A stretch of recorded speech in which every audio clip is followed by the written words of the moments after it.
Oh, well, good morning. Today we're in Ephesians chapter 4 and verses 17 to 28. Ephesians chapter 4, verses 17 to 28. And this is Paul's instructions to the Ephesians, and in some Bibles, in my Bible, this is entitled Instructions for Christian Living. What a good thing to have. It helps to know how to live this life as a follower of Jesus. And I just want to pick out a couple of things from the passage today. There's plenty of rich stuff in it. But the first thing I want to highlight is that Paul says this. He says that we must put off our old self. Put off our old self and put on Christ. We need to take off something so that we can put on something. We put off our old way of thinking, our old habits, our old lifestyle. And we do that so that we can put on Christ. We can put on kingdom thinking. We can put on the gospel. And the thing that it struck me as I was pondering this was the fact that I don't think the gospel's meant to be an overcoat. It's not meant to be a coat that you put over the top of everything else that you've got on already.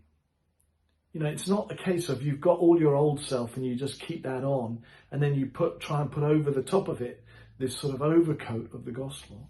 No, Paul says, take off that stuff and put on the gospel. It's a bit like, as another analogy, it's a bit like the difference between a wetsuit and a dry suit. With a dry suit, you keep all your clothes on and you put on a suit over the top to keep you dry.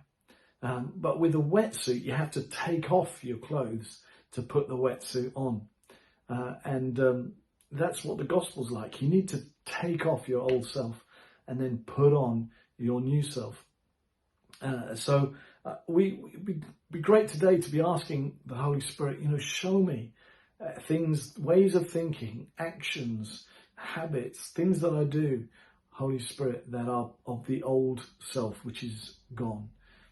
And that help me to put on the new, the gospel-centered, kingdom-focused new ways of living that you want to give me. So I encourage you to think about that today. And I also just wanted to look at verse 28. And in verse 28, Paul says this. He says, anyone who has been stealing must steal no longer, but must work, doing something useful with their hands, that they may have something to share with those in need. And the thought that jumped out to me about this passage was this provocation from Paul is, he's saying, don't steal, which I get. And then he's saying, work, which I get. But to me, the working would be so that you don't need to steal. It would be so that you can provide for yourself so you don't need to steal. But no, Paul says, don't steal, work so that you may be generous to share with others. And Paul is basically kind of challenging us to go beyond just working to provide for ourselves and to be the channels of provision for others, channels of God's generosity to others. I have a sneaky suspicion that God doesn't want us to provide for ourselves. In that sense, he is the God who provides. He doesn't want us to step into his shoes in our lives. He wants to be our provider. And so when we do things like work, it should be with an eye to the fact that actually that gives us the freedom to be generous. That actually because he's providing for me, then the money that I earn or the things that I get from working allow me to have some level of generosity and sharing with those who are in need.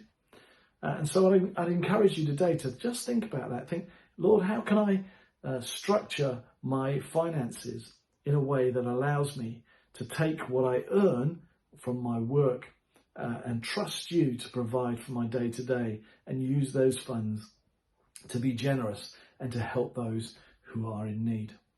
Lots to ponder today. Thanks for joining us.